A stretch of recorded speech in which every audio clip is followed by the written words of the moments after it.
If you want to continue to follow our adventure, click subscribe. So you don't miss anything, click the bell notification. A few days ago, I posted a video where I talked about this guy in the campground. He had been drinking quite a bit. We came back from town. It was, 8 o'clock, 8:39, something around there. And he'd been drinking. He came over, and he was quite upset and belligerent. I got a lot of negative feedback on that video, saying that, this is just the reality of life, that, people are going to get drunk, and you're just going to have to learn how to accept that. I bring you these videos, not to sit here to tell you how big of a problem I have, but to let you know that these things exist, because I don't think that many of the other YouTubers are talking about these daily issues.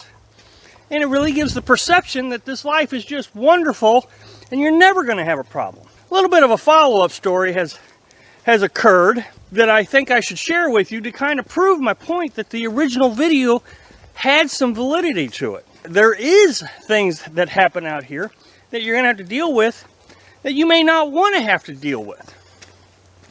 So anyway, as I said in the last video, and I'll put a link to that video right here, I told you that I was in town, and I came back about, I think, 8:30, 9 o'clock.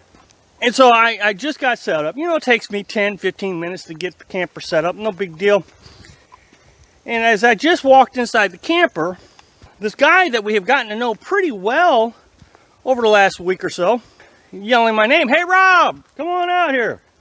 And he's in my face, and I can smell the alcohol. And he's upset at everybody. He's not upset at me. He's upset with the girl down the road because she won't flirt with him. He's upset with the tent camper next to him because he won't drink with him. He's upset with the moon because it's so bright. I feel it is my duty to tell you what we witness. Because, follow-up story. So 2 nights ago, we hear him talking down a few of the other campsites, and he's just being obnoxiously loud, and no big deal. It is what it is.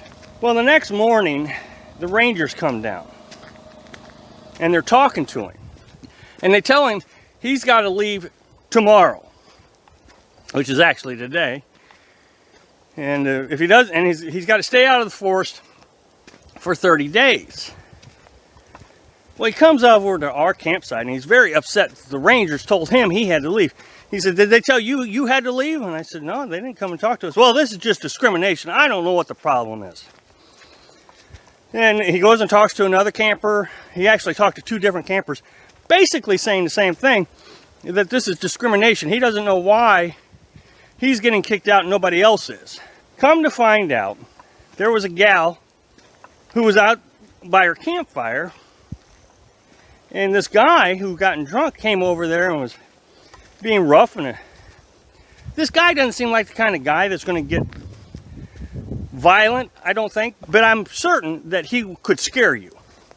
A female out here tent camping, and he gets obnoxious like he did with me, telling me how bad everything is. And if he's got a crush on this girl, which I think he does, he might have been hitting on her and different things. Well, she called the Rangers. I guess she left the night. She came back the next day. That's how we found out. But I guess she left for the night, left her tent, left everything, and called the Rangers, and they came out and kicked him out. But nobody knew the reason why he was getting kicked out until the girl came back and told everybody, which was several hours after all this took place. And, of course, now all the other campers are all worried that they're going to get kicked out for 30 days. Which doesn't make sense. Not out of the campground, but out of the forest, is what they told him. Well, one of the people came to me and says, I have plans on going from one campground here and then going over to the National Forest for 2 weeks to come back over here. He says, "That's what I thought I had to do. But Joe's telling us that we got to leave for 30 days. And I said, "Well, the website says 14. You got to leave the forest for 14. And then come back." That's what it says. So I don't know where the 30 days came from. But everybody's all upset. And so again, this girl comes back and she tells us what has happened. And now everybody's starting to feel better. But the point of this is I think everybody needs to be aware that not everything is completely safe out here. I mean, she left, which was a good thing. But if you're a nomad, okay, where are you going to go in the middle of the night? Let's say it's 9, 10 o'clock and he's obnoxious and you decide to leave. Because this is what people tell me all the time. Well, just leave. Okay, 9, 10 o'clock at night, you just leave. Where are you going to go? The closest hotel room from this campsite is 50 miles away. So, I mean, you got a good long drive to get there. You got to get to the hotel room if you want to spend that kind of money. There's a lot of nomads that are telling me they don't have that kind of money to spend. All the other campgrounds in this area have been closed down because of the hurricane. These are the obstacles that you need to be aware of when you come out here. It's not just, I'm going to leave. Now, I guess this tent camper knew some folks in the area, and she was able to go visit with these folks. You know, my guess is she's just a camper.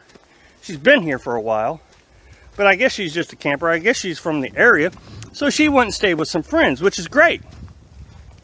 But if you're just a nomad, then you really got to think about, what are you going to do if this drunk guy who's flirting with you, when he's sober, is now drunk and he's flirting with you?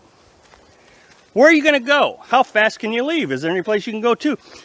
You know, so having this option of just leaving, and it's not as easy as you may think. The closest campground that I can find is 140 miles. So if this happens to me, that means at 10 o'clock at night when he's being obnoxious, we leave, of course, and then we have to drive 140 miles to get to another campground after quiet time. Now think about that. Quiet time in this forest is 10 o'clock. If the other forest has a quiet time at 10 o'clock, we're going to be obviously leaving and arriving after 10 o'clock. Thanks for watching. Click like if you like the video, and happy travels.